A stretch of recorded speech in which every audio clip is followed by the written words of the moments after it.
Hi అండి. Welcome to my channel. ఈ video వచ్చేసి ఏంటి అనుకుంటున్నా, నేను ఎక్కడికి వెళ్తున్నాను రెడీ అవుతున్నాను లేదు, మా ఊరి బోనాలకైతే రెడీ అవుతున్నా. అంటే తెలంగాణలో మొత్తం బోనాలు అయిపోయిన తర్వాత చివరి బోనాలు అంటారు కదా మా ఊర్లే. అంటే ఇక్కడ మాత్రం రాఖీ పండుగ అయిపోయిన తర్వాత 10 డేస్కి బోనాలు స్టార్ట్ అవుతుంది.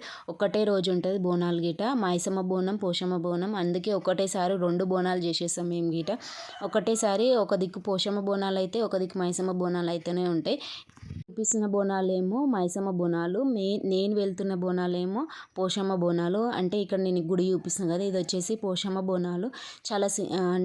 చాలా ఫాస్ట్గా గుడికి వచ్చేసినాం. అంటే దగ్గరనే ఉంటుంది, ఎందుకంటే ఫుల్ వర్షం పడుతుంది. అట్లా తిరుగుతుంటే ప్రదక్షిణాలు చేస్తుంటేనే ఫుల్ వర్షం పడుతుంది. మీకు చూస్తుంటేనే అర్థమైపోతుంది, వర్షం ఫుల్ పడుతుంది.